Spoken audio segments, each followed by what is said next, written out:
现在新冠肺炎确诊者真的是越来越多了，不过有些民众呢会选择以中医的治疗方式来进行。像这位中医师，他平均每天视讯问诊就高达30多人。你今天状况还好吗？这几天状况怎么样？一直都会有痰跟东西感觉卡在这边，然后呼吸也有点不顺。这位确诊个案初期因为喉咙痛加上咳嗽，让他很不舒服，因为属于轻症，想进一步采取中医治疗。以这个病人来说的话呢，因为他本身平常就比较容易胀气，然后有一些腹泻的一个情况，所以他肠胃相对是比较虚弱的。所以在这个感染了新冠病毒之后呢，他可能就会残留一些咳嗽有痰的一个状况。那这个部分呢，除了我们去处理他本身的这种咳嗽的一个问题，就是加强他心肺功能之外，也会从这个脾胃痰湿的一个状况去做调整。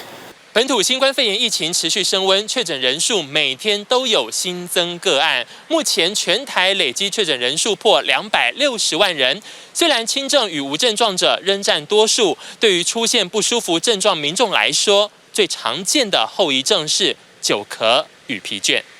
长新冠的主要的原因，目前认为是可能跟治疗痊愈以后，那个病毒还留存在体内，所以在治疗上面，我们通常都会根据这个病人的症状，比如说他的咳嗽、他的痰，我们会采取一些相对应的药物来治疗。中医师杨仁麟从最近门诊观察发现，很多轻症者咳嗽、痰咳不出来。如果是以去除病毒的话，我认为可能现在的抗病毒药或者是现在治疗会比较有效，但是如果你是一般的感冒症状、轻中症，尤其是轻症的患者，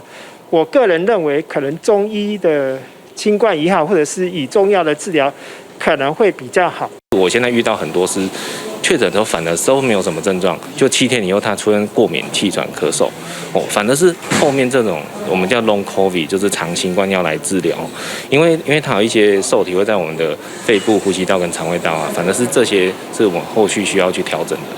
甚至有不少人新冠肺炎症状明显好转，却觉得头脑顿顿、重重的，反应变慢，疑似脑雾现象。对于中医的观点来说，是每个病人他有不同的病程，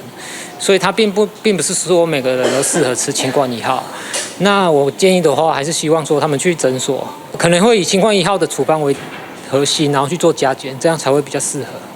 中医建议确诊后喝微温的水，不要喝冰水，以免减弱身体对抗病毒的机能。新冠肺炎虽然是外感疾病，但还是跟个人体质息息相关。其实生活作息与饮食习惯也会直接影响体质，规律作息、不熬夜、饮食均衡，能预防疾病。TVBS 新闻陈如环、萧映强、廖广斌、蒋志伟台北采访报道。